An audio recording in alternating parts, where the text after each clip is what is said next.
Malin Kundang. Pada zaman dahulu kala, hiduplah seorang janda miskin bernama Mande Rubayah dan anak lelaki satu-satunya, Malin Kundang.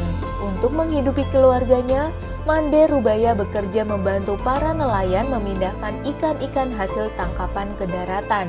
Ketika Malin beranjak dewasa, ia berangkat merantau ke negeri seberang. Ia berjanji akan kembali ke desanya jika sudah menjadi saudagar kaya yang dapat membahagiakan ibunya. Di negeri seberang, Malin berhasil mengembangkan usaha dagangnya sehingga menjadi saudagar yang kaya. Ia pun mempersunting anak perempuan tetua setempat yang terpandang.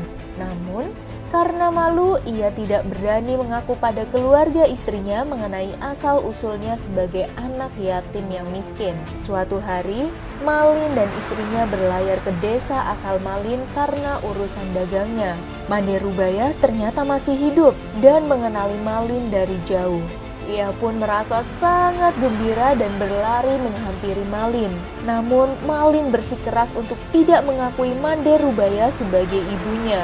Mande Rubayah merasa sangat sedih mendengar kebohongan Malin. Ia pun berdoa pada Tuhan untuk menghukum anaknya. Selesai berdoa, langit pun tiba-tiba mendung dan hujan turun deras sekali. Tiba-tiba ada petir yang menyambar di depan kaki Malin. Seketika itu juga, kaki Malin mengeras jadi batu.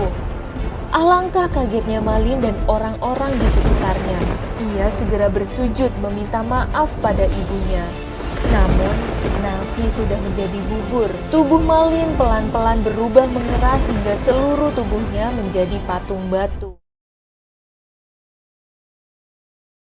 Kisah si Pitung. Alkisah hiduplah seorang pemuda yang gagah pemberani di tanah Betawi. Namanya Pitung dan ia sangat gusar melihat kelakuan kompeni Belanda dan tuan-tuan tanah yang menindas rakyat miskin. Berbekal ilmu agama dan bela diri dari gurunya Haji Naipin, ia bertekad untuk membela kaum yang tertindas. Ditemani oleh Rais dan Ji, si Pitung merampok tuan-tuan tanah yang kaya yang berpihak pada kompeni Belanda. Hasil rampokannya lalu dibagikan ke rakyat miskin.